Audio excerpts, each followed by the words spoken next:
También, pero si tengo que empezar desde el principio, contanos qué es la COP, la Cumbre Climática Mundial, qué pasa ahí adentro. Bueno, cómo ha ido cambiando con el tiempo también.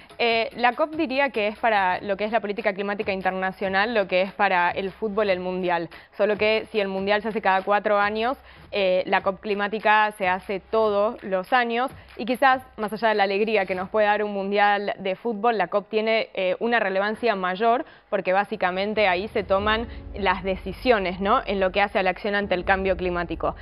Técnicamente la COP es la Conferencia de Naciones Unidas sobre Cambio Climático, es un evento anual en el que se reúnen todos los gobiernos para justamente negociar. Desde lo que fue el Acuerdo de París en 2015, empezó todo un proceso de negociar lo más técnico, es decir, cómo se va a implementar ese acuerdo, cómo se van a poner en marcha todas esas lindas palabras, ¿no?, del Acuerdo de París. Que dice, recordemos lo que dijo, lo que pasó en 2015 con el Acuerdo de París y también los países que van a la COP y los que no van.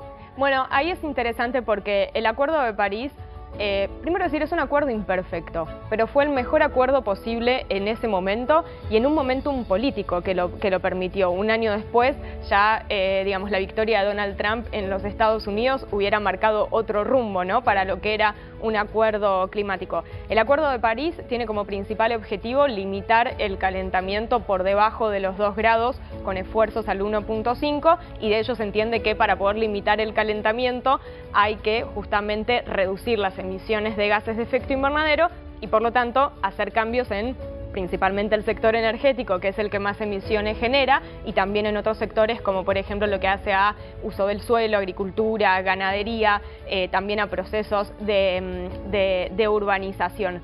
Entonces, ese acuerdo también, en lo que tuvo un carácter histórico, es porque es un acuerdo que fue consensuado por todos los países. Estamos hablando de todos menos...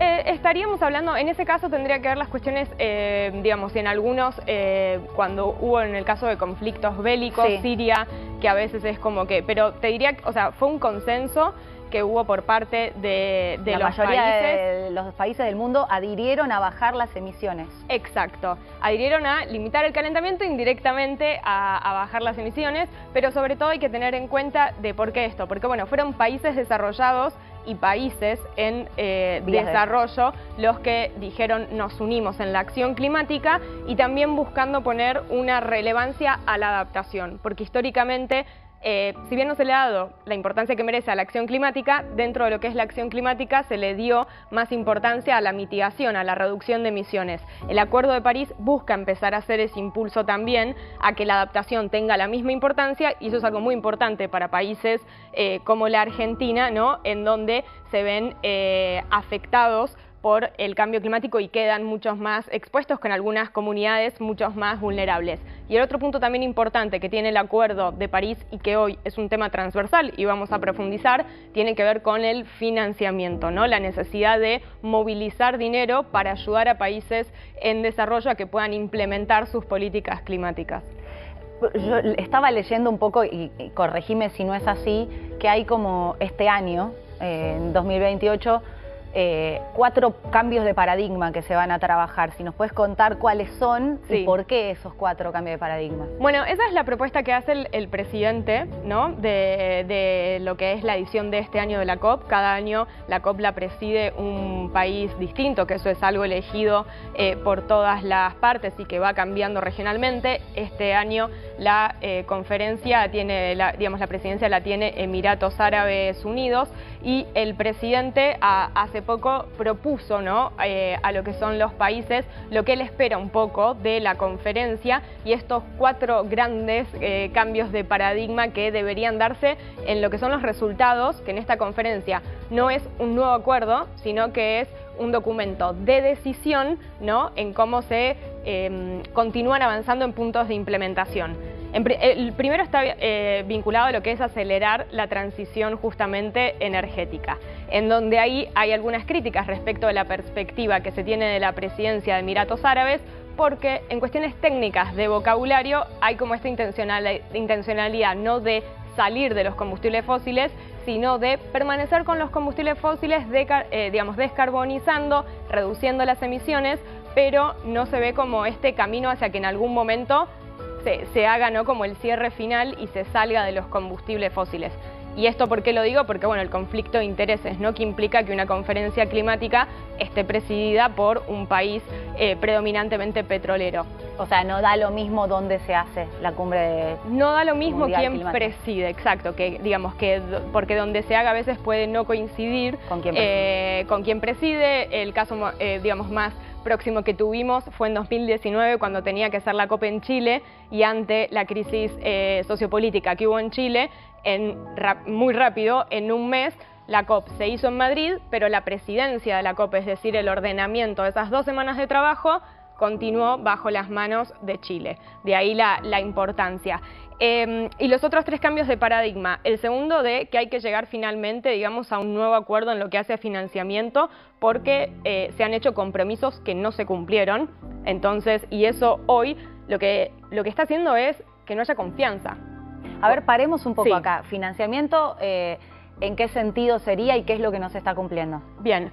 En el Acuerdo de París hay un principio que es el de responsabilidades comunes pero diferenciadas. Significa que todos los países son responsables ante el cambio climático, pero hay diferencias históricas y obvias. Es decir, no es lo mismo lo que ha contribuido al problema de Estados Unidos a lo que lo hace la Argentina. Entonces, por esas diferencias de responsabilidad es que el mundo desarrollado tiene que ayudar, ¿sí?, a los países en desarrollo, una de las formas a través de otorgar financiamiento y movilizar financiamiento. Incluso, pero fue antes del Acuerdo de París, fue en 2009, en donde el mundo desarrollado se había comprometido a movilizar 100.000 millones de dólares para 2020 a los países en desarrollo.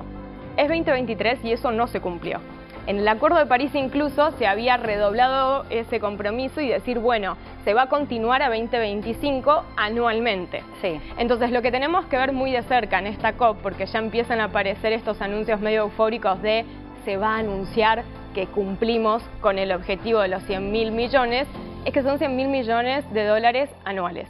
Entonces, lo que podemos, o lo que se dice que va a ocurrir en Dubái, es que se va a anunciar el llegar a uno de esos años, pero todavía se necesita... queda por delante. Exacto, pero también entendiendo que esos 100.000 Sí. millones ya es poco para lo que se necesita. Porque son más extremos los fenómenos causados Exacto. por el cambio climático. Porque a medida que no se reducen las emisiones lo suficiente, que no se tiene el dinero para implementar políticas de adaptación y de prepararse mejor ante los impactos, eso obviamente digamos, te genera un efecto mucho mayor, estás totalmente expuesto, y porque además también los países en desarrollo en su mayoría están endeudados, o sea, tienen deudas financieras, entonces están intentando hacer los cambios, por ejemplo, de transición energética que te demanda la crisis climática, pero al mismo tiempo están endeudados y a veces por querer hacer esos cambios se endeudan más. Entonces hay como un sistema perverso, ¿no?, en lo que hace la arquitectura financiera internacional, que está empezando a hacer un debate. En junio de este año Macron convocó a una cumbre en París para empezar a hablar de estos temas y de que es necesario que los mecanismos del Banco Mundial, del Fondo Monetario Internacional, empiecen a tener en cuenta estas dos crisis ante las que está el mundo en desarrollo, para justamente aliviar las deudas financieras y que puedan implementar políticas de acción climática.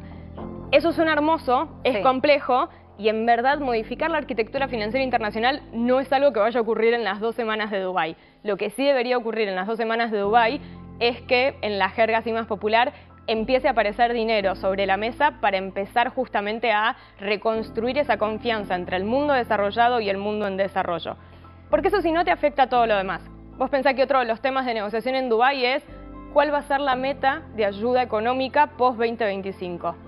Y eso es como que yo te deba plata, pero te decía diciendo, bueno, y el año que viene te voy a dar, y vos vas a estar como, Claro. pero ¿por qué voy a confiar en que después me vas a dar ese dinero? Sería como puro chamullo, digamos, en criollo. Claro, y sobre todo que ese dinero, o sea, ¿quién define la meta? Sí. la define el que la da o es en función realmente de lo que necesita hoy y de las proyecciones que se hace que va a necesitar el mundo en desarrollo, y también cuáles son las vías para que el dinero termine llegando a destino a tiempo, ¿no? Porque si no parece que estamos dando dinero para ayudar ante precipitaciones intensas y el dinero llega al lugar cuando ya hay una inundación. Entonces también hay una cuestión de la cantidad, que el dinero esté sobre la mesa, pero que realmente tenga un impacto en lo que hace, que es acción climática, ¿no?